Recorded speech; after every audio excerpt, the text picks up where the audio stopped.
The skyline of Thunder Bay is a vast, varied, and ever-changing one. And like many growing cities, progress replaces preservation. All too often, older buildings are systematically demolished and destroyed, making way for fresh, new-age angles and lines. Beautiful buildings that were once the pride of the city often become abandoned and abused, ultimately resulting in their removal. To a lot of people, it's only concrete and steel, wood and wire, or bricks and mortar. But there are those who believe that it is not only unnecessary, but also unwise to reduce these architectural achievements to ashes.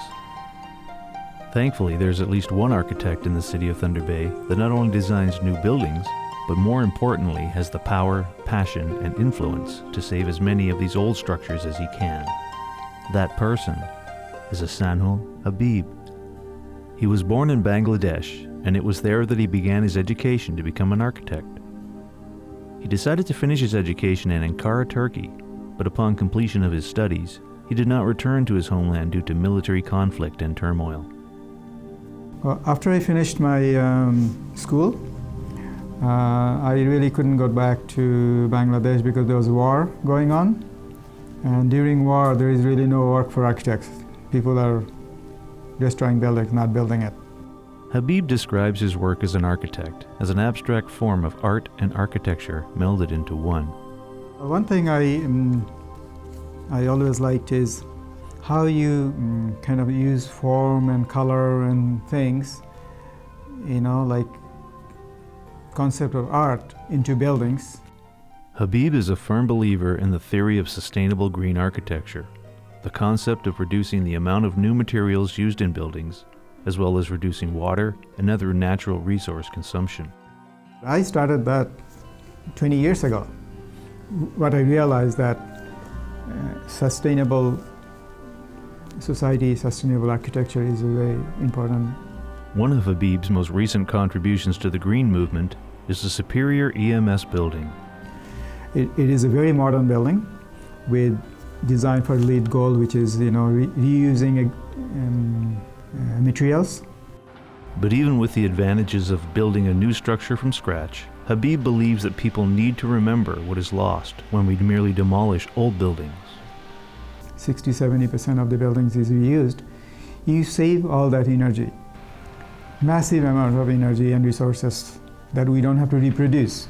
We don't have to pollute our environment to reproduce the material, transport those materials from somewhere else. And even though it can be more expensive and challenging to repurpose existing structures, Habib believes that the end result is far more beneficial to everyone. Reconstructing building sometimes is more expensive than doing a new building. But you remember, it is not the same building. New buildings can be cheaper, more economical, but you're not getting the same quality. At the corner of Seacourt and Cornwall Streets in Port Arthur, there is a century-old abandoned church. This building fits the profile that spurs the passion for Habib in his quest to reclaim heritage buildings. The developer was trying to buy their building. It was listed for sale, and when I heard that he was going to demolish and put an apartment or something else, and I don't know why I had to step in and I bought that building just to save it. Habib noticed a long time ago that people are often too quick to demolish buildings instead of reclaiming them. I was told that it's always easy to demolish a building and build new for less cost.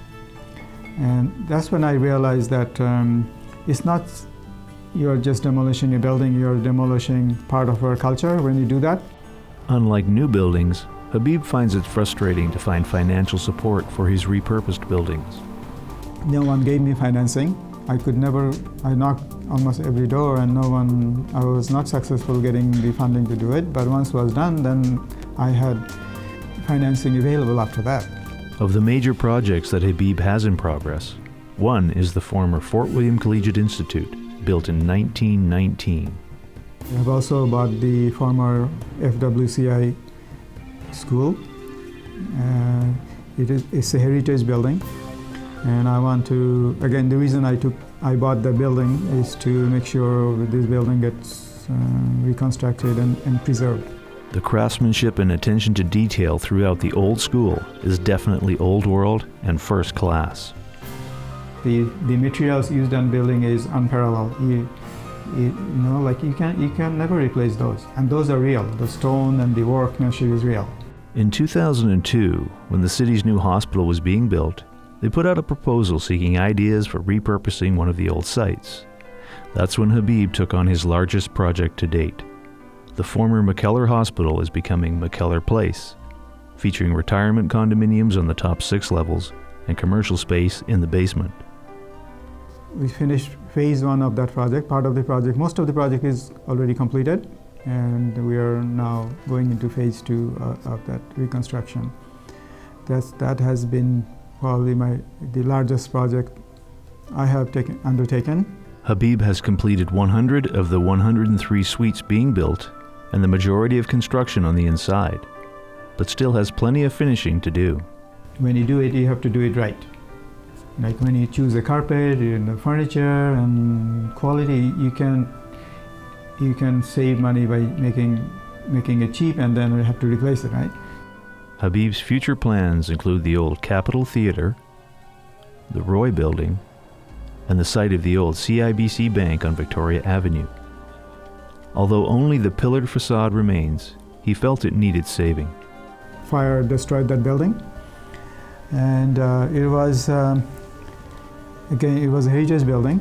And then after the fire, it was taken off from the heritage list, and it was slated for destruction. Although he has no immediate plans for the property, he would like to eventually build and operate his own business from there. Despite his efforts, Habib still sees older buildings fall victim to the wrecking ball. I don't have the financial resources to save them all.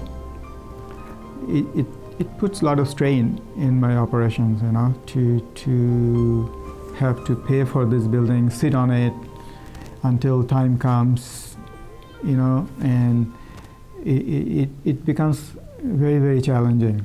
At the end of the day, Habib is not just an architect, he is a businessman as well. And as both owner and developer, he assumes the risks and responsibilities that come with the territory. When you own a building and developing, you have to be also a businessman, right? Because there's financial consequence and responsibility that comes with it. Despite the challenges he faces, the reward of making a difference in the community around him drives Ahsanul Habib to pursue his passion and strive to continue his mission. So if I can restore some of these buildings and make a living and get an income or make profit out of it, and so that benefits me financially, makes me stronger. At the same time, it gives something back to the community.